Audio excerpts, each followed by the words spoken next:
Kita masuk tentang ke pasal 5 ya.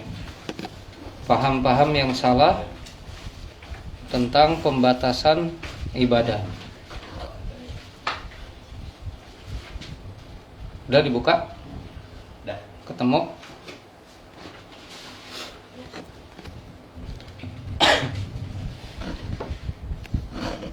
Kita kemarin sudah membahas tentang masalah macam-macam ibadah, keluasan dan cakupannya. Sekarang kita mempelajari tentang paham-paham yang salah di dalam pembatasan ibadah. Jadi ibadah itu adalah perkara tauqifiyah.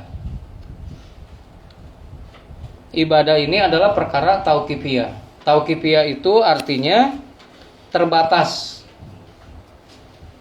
atau tidak ada suatu bentuk ibadah apapun yang disyariatkan kecuali hanya berdasarkan kepada Al-Quran dan As-Sunnah. Jadi ibadah ini terbatas. Disebutkan ibadah itu karena ada dasarnya, landasannya dari Al-Quran dan dari As-Sunnah. Maka kalau kita melakukan sebuah ibadah dengan kreasi kita sendiri, ngarang-ngarang sorangan, nyieun-nyieun sorangan, nyusun-nyusun sorangan, maka Nabi menyebutnya dengan perkara bid'ah. Bid'ah itu artinya apa? Adalah perkara yang tidak pernah dilakukan oleh Nabi sebelumnya di dalam hal ibadah. Jadi disebutnya bid'ah atau mardudah, atau bid'ah yang ditolak. Sebab ada bid'ah yang diterima. Bid'ah yang diterima itu apa? Bid'ah yang berkaitan dengan urusan dunia. Contohnya naon? Ada. Speaker, mic. Kita ngomong pakai mic. Mic nggak ada di zaman Nabi. Tapi menggunakan mic ini bukan sebagai ibadah. Karena apa? Bukan bentuk ibadah. Mic ini hanya sebatas fasilitas atau sarana. Buktinya apa? Apakah membaca suratul Fatihah berubah kalau pakai mic? Rubah nggak? Enggak. Adzan. Kita adzan. Allahu Akbar dengan pakai mic atau tanpa mic, rubah nggak lafaz adzannya? Enggak. Maka yang beginian tidak dimasukkan ke dalam yang dilarang oleh Nabi. Jadi kalau ada yang ngomong tuh pesawat terbang, hajina dulu pakai onta, ayeuna geuning hajina pakai pesawat, pakai kapal laut. Eta oge bid'ah, nggak ada di zaman Nabi. Maka dijawab, onta, pesawat terbang, kapal laut itu hanya sebatas fasilitas. Lamun selama pakai onta hajina ka Saudi Arabia ka Mekah, pakai kapal terbang masih ke Saudi Arabia ke Mekah, kemudian pakai kapal laut hajina masih ke Saudi Arabia ke Mekah, rukun-rukun hajinya tetap seperti itu, maka nggak bisa merubah ibadah. Berarti pesawat terbang, benda-benda seperti ini hanya sebagai fasilitas dan bukan bid'ah yang ditolak. Kecuali pakai onta oge hajina ke Pakistan misalnya, atau ke Bangladesh, atau ke India hajina, maka jadi bid'ah. Lamun make mic maca Fatihahna dari surat Al-Fatihahna dari ayat yang belakang, dari ayat terakhir sampai ayat ke depan dibalikeun, maka jadi bid'ah. Paham enggak? Sesuatu yang memfasilitasi untuk ibadah dan tidak merubah dari bentuk ibadah itu sendiri, maka dia bukan bid'ah yang dimaksud oleh Nabi. Nabi itu pernah bilang, suatu hari para sahabat sedang berkumpul, mengawinkan pohon kurma. Lalu Nabi ikut. Kemudian salah carana. Lalu ku para sahabat ditegur, "Ya Rasulullah, lain kawas kieu cara ngawinkeun pohon kurma mah." Maka Nabi bilang, "Antum a'lamu bi umuri dunyakum." Kamu lebih tahu, lebih paham tentang urusan duniamu. Pek, lakukan. Dan Nabi mah diutus bukan untuk urusan dunia. Jadi selama itu bukan perkara dunia, maka tidak boleh ngarang-ngarang ibadah sendiri. Nyusun-nyusun zikir misalnya disusun, wah zikir harian buat subuh, zikir maca 10 surat, yuk sholawat nyin sorangan. Nah, yang seperti ini adalah bid'ah. Karena apa? Tidak pernah dilakukan oleh Rasulullah sallallahu alaihi wasallam. Jadi itu definisinya. Maka Nabi sallallahu alaihi wasallam mengatakan, "Man amila amalan laisa alaihi amruna fahuwa raddun." Barang siapa yang melaksanakan suatu amalan, yang mengerjakan suatu amalan, dan amalan ini tidak ada atas perintah kami, perintah Nabi, maka tertolak. Jadi kita nggak usah bikin-bikin amalan sorangan, nggak boleh ngarancang-rancang wiridan sorangan. Sebab apa kata Nabi? Kalau tidak ada perintah dari Nabi, maka akan tertolak. Ini adalah kaidah dari bid'ah. Banyak yang sok protes. Ieu bid'ah, itu bid'ah, segala-gala ieu bid'ah. Beungeut maneh ge bid'ah, da eueuh di zaman Nabi. Padahal bukannya ke situ maknanya bid'ah itu. Tapi apa maknanya bid'ah ini adalah terhadap amalan yang dianggap ibadah dijieun ku sorangan, tidak ada petunjuknya dari Al-Quran ataupun dari Rasulullah Sallallahu Alaihi Wasallam. Inilah yang dimaksud dengan bid'ah. Jadi selama semua amalan yang dilakukan ada petunjuk dari Nabi, ada petunjuk dari Al-Quran, maka itu bukan bid'ah. Paham gak nih? Paham gak? Yang dimaksud bid'ah itu adalah amalan yang tidak ada petunjuk dari Allah dan Nabi. Dan itu adalah urusan ibadah. Di sendok garpu bid'ah lamun kitu mah. Dan Nabi makanna make leungeun. Ada enggak yang berubah? Ibadah bukan. Bukan termasuk ibadah sendok dan garpu itu. Hanya sebagai alat wasilah. Siga tadi beungeut maneh bid'ah cenah. Da eueuh di zaman Nabi. Iya, muka kita enggak ada di zaman Nabi karena muka kita bukan ibadah. Bukan ibadah muka kita. Kemudian jadi maksudnya amalan bid'ah yang hasil nyieun karangan sorangan disusun sendiri maka akan tertolak. Moal diterima ku Allah Subhanahu wa taala. Enggak ada manfaatnya. Karena apa? Agama Islam ini sudah sempurna. Sudah tidak perlu tambahan, tidak perlu dikurangi, tidak perlu hese gawe capek nyieun nyusun sorangan. Apalagi nyusun zikir. Kalau kita buka di dalam kitab Sahih Bukhari saja, kitab 1 hadis, ngamalkan zikir-zikir yang dari Nabi itu belum tentu bisa semua keamalkan. Makanya nggak perlu nyusun-nyusun sorangan. Nggak perlu kita bikin-bikin capek-capek sendiri. Maca ieu ditulis, dibikin satu buku, dibagikan, dilaksanakan, dia amalkan. Bacakeun sapoe 88.000 nepi ka ngabudah, nepi ka pegel. Nggak perlu begitu. Cukup apa? Buka satu kitab, misalnya bab zikir pagi dan sore. Ada di antaranya adalah keutamaan membaca ayat kursi. Barang siapa membaca ayat kursi sebelum tidur, maka Allah mengutus kepadanya malaikat menjaganya sampai dia sampai bertemu dengan pagi. Dan barang siapa dia membaca ayat kursi pagi hari, kemudian malam hari, dan kemudian dia meninggal, maka dia dijamin masuk ke dalam surga. Itu petunjuk dari Nabi. Jadi nggak usah repot-repot nyieun-nyieun sorangan. Sebab apa? Nanti kalian akan ketemu orang-orang yang hobi sok nyusun amalan.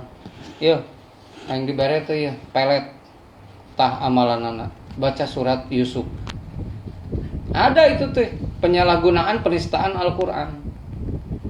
Ilmu pelet pakai surat Yusuf. Mau dibejaan ku abi ayatna, cuma pertengahanna nanti ada kalimat li, sebutkeun ngaranna sajidin. Jadi cenah dibayangkeun, dibacakeun ayat eta, terus kemudian pada saat li sebutkeun ngaranna, lalu lanjutkeun sajidin. Padahal ayat ini bercerita tentang apa? Tentang mimpinya Nabi Yusuf, bahwa beliau bermimpi datang bulan dan bintang bersujud kepada beliau. Disalahgunakeun, dinistakeun, dilecehkeun dengan apa? Menyebut nama perempuan. Kemudian aya deui dalam satu buku aya amalan-amalan bertemu dengan raja jin. Lamun ngamalkeun ieu engke ketemu jeung raja jin. Diamalkeun bebeakan. Datang jinah henteu capek nu aya. Kurang sare. Sakalina datang cenah jinna aya ngakuna raja jin. Dari mana kita tahu dia rajana? Kita aja nggak pernah lihat KTP-na. Bisa nggak kita ngecek ke dinas kependudukan jin? Benar iya rajana. Jadi jangan bermain-main dengan jin. Sebab jin itu penuh tipu daya. Jadi mun aya nu ngaku kasurupan, teu kudu ditanya aya nu kasurupan ya, misalnya. Ada yang kesurupan, enggak usah ditanya, kamu siapa? Nama kamu siapa? Dari mana? Teu perlu ditanya, antep we. Mun arek diruqyah bacakeun Quran. Sebab apa? Engke lamun ditanya, sangaran maneh? Agus. Misalnya, ayo bapana nu Agus enggak ada ya? Agus misalnya ngaranna. Ngakuna Agus, orang panggil, Gus, di mana maneh? Di Babakan Tulang, misalnya. Orang percaya, padahal lihat KTP oge can pernah. Bawa ngaranna Ujang, nggak ada ya bapaknya yang Ujang ya. Bawa ngaranna nama Ujang, lain Agus, ngakuna Agus. Jadi jin itu penuh dengan tipu daya. Jadi kumaha mun aya kasurupan, antepkeun. Lamun arek diruqyah bacakeun suratul kursi atau ayat kursi bacakeun anak, atau suratul baqarah surat al-baqarah bacakeun, atau ku ta'awud bacakeun anak. Enggak usah ditanggap sangaran ti mana maneh, umur maneh sabaraha, naon agama maneh. Enggak usah. Capek, malah lamun embung pusing kuncian di kamar. Eueun nu nanggap make keluar. Ulah ditanya, hayang naon maneh? Hayang kopi, mahal kopi teh enak mah. Nu sasetan wae ge 2.500. Kopi Salsabil produk Abi cuma Rp3.000. Iklan. Ya. Mahal enggak usah, hayang bakakak. Urang wae ge dahar jeung lauk asin. Misal ya, nopal makan sama sarimi. Ketemu jeung jin, hayang bakakak, degungkeun. Urang we jeung mie gitu. Maneh minta hayang bakakak, legeng. Sapopoe kita makan paling sayur asem. Ieu meuli keur jin. Nyuguhan buah-buahan, pecel lele, pecel ayam, karugi-rugi nya. Jangan. Maka amalan yang dilakukan yang berupa bid'ah itu tidak akan diterima amalannya oleh Allah. Jadi jangan melakukan amalan bid'ah.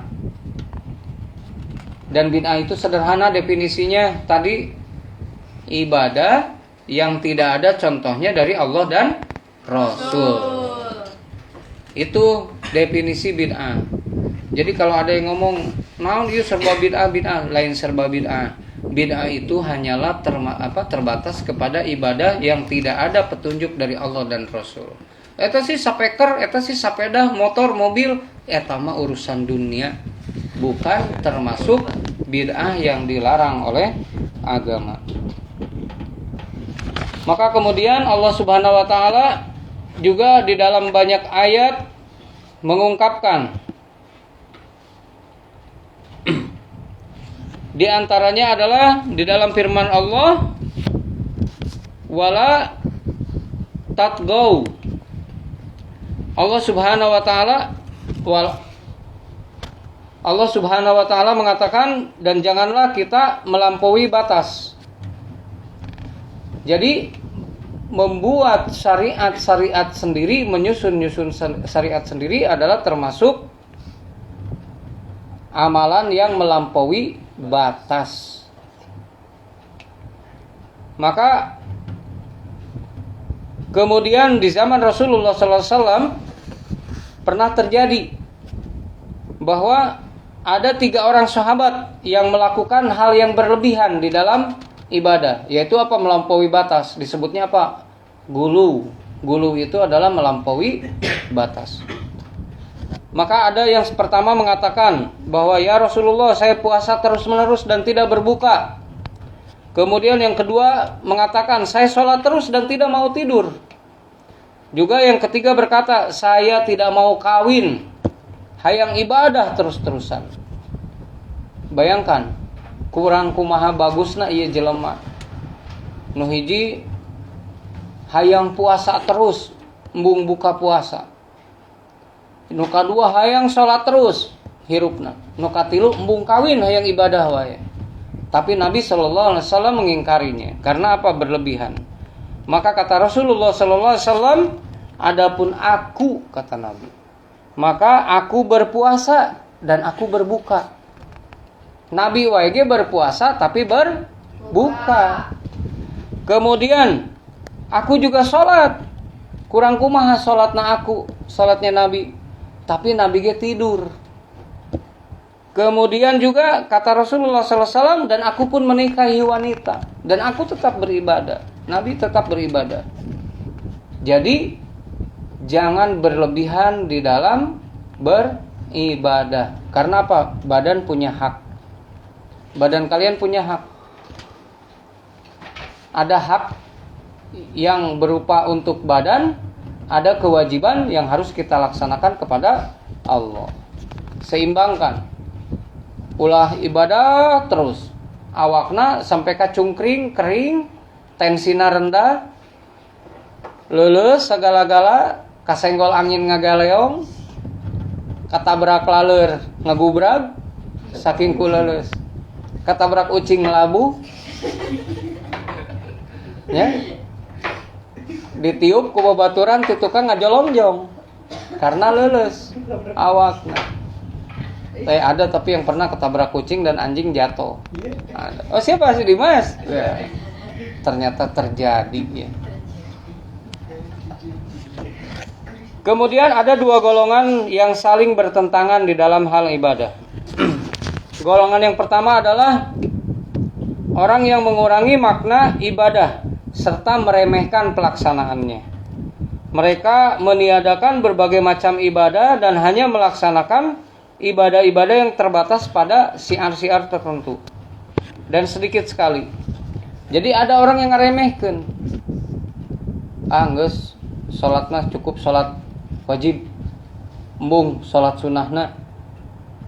Geus we amalan mah amalan wajib, teu kudu amalan sunnahna. Ada yang meremehkan. Ada juga orang yang menganggap ibadah mah di masjid we. Mun di kantor, di lingkungan, di tempat kerja, di rumah, geus teu kudu ibadah. Ibadah mah ukur di masjid we. Salatna ukur Jumaah. nerame bareng-bareng. Idul Fitri setahun kan 3 kali, Jumaahan, Idul Adha, Idul Fitri. Bubuhan aya kupat jeung aya daging domba. Ini adalah orang yang meremehkan ibadah. Kemudian yang kedua, orang yang bersikap berlebih-lebihan di dalam praktek ibadah sampai batas melebihi. Anu sunnah diangkat jadi wajib. Model orang yang menganggap sebuah sholat sunnah menjadi wajib. Contohnya misalnya orang yang menganggap qiyamul lail, sholat malam, tahajud menjadi wajib. Dianggap nate wajib, kudu. Ini adalah orang yang berlebihan di dalam hal beribadah. Jadi itulah 2 karakter yang berkaitan dengan permasalahan orang yang berlebihan di dalam hal ibadah dan orang yang meremehkan ibadah. Jadi pertengahan saja kita mah. Jalankan yang wajib, laksanakan yang sunnah. Jadi ibadah bukan hanya terbatas dengan hal-hal yang berkaitan dengan perkara wajib saja. Ada hal yang sunnah juga yang harus kita laksanakan. Jadi kembali ke makna bid'ah, ini adalah yang paling penting buat bekal kalian. Sebab kebanyakan orang sering keliru. Aya nu anti kana bid'ah. Naon sotik-sotik bid'ah. Ieu bid'ah, itu bid'ah, meni hese hirup maneh. Ada yang begitu. Padahal orang yang hese itu adalah orang yang ngarang-ngarang nyieun-nyieun sorangan. Ketika kita melaksanakan suatu ibadah sesuai dengan perintah Allah dan Rasulnya, selesai. Nggak jauh beda coba buka puasa. Buka puasa, kalau kita memberatkan diri ya berpuasa, bukana misalnya kudu aya oncom, tarasi, sambal, bala-bala, daging, naon, berat. Padahal mencukupkan diri dengan makan dan minum sekedarnya udah cukup. Ulah jika si segala asup itu bisa hudang. Ya, berlebihan di dalam segala sesuatu itu adalah buruk. Paham arti bid'ah nih? Paham. Berarti bid'ah itu adalah hanya terbatas di dalam hal ibadah. Bid'ah adalah perkara yang tidak ada petunjuk dari Allah dan Nabi, Rasulnya dan Nabi. Adapun di dalam urusan dunia, maka bukan termasuk bid'ah yang dilarang. Speaker, jam tangan, lampu, jam tangan, jam, ya, semua yang nggak ada di zaman Nabi ada di zaman sekarang. HP, komputer, itu adalah bukan bentuk bid'ah yang dilarang, tapi bid'ah yang diperbolehkan. Karena apa? Karena tidak akan merubah syariat. Dakwah misalnya, dakwah pakai HP. Kita ngucapkan bismillah. Ketika pakai HP dan mic, rubah enggak suara bismillahnya? Enggak. Atau takbir. Pada saat sholat, lamun teu make mic, Allahu Akbar. Begitu make mic keluarna, itu mah goreng micna. Ya, anggar suarana. Keluar dina sape karena anggar Allahu Akbar, berarti enggak ada yang berubah. Takbiratul ihram enggak berubah. Salatna anggar, habis berdiri terus ruku. Enggak ada yang berubah. Nah, inilah hal yang banyak enggak dipahami oleh kebanyakan orang. Jadi kalian pelajari masalah bid'ah ini. Nanti insya Allah kedepannya kita belajar kaidah-kaidahnya. Kita juga akan belajar ada beberapa bentuk bid'ah. Nanti ada yang namanya bid'ah munkaroh. kemudian ada yang namanya bid'ah hakiki, juga ada yang namanya bid'ah idofi. Jadi ini berbeda semuanya. Kalau bid'ah munkaroh dia mendekati keharaman, kemudian bid'ah hakiki adalah bid'ah yang sebenar-benarnya, sedangkan bid'ah idofiyah adalah sawareh, sedikit mirip ibadah, tetapi sedikit yang lainnya dia adalah perkara bid'ah. Nanti ada beberapa hal, nanti insya Allah kita akan pelajari ke depannya. Itulah yang bisa Abi sampaikan malam ini, mudah-mudahan bisa kalian pahami. Sebelumnya kita tanya jawab. Kita tutup dengan kafaratul majelis dulu. Subhanaka Allahumma wa bihamdika asyhadu an la ilaha illa anta astaghfiruka wa atubu ilaik.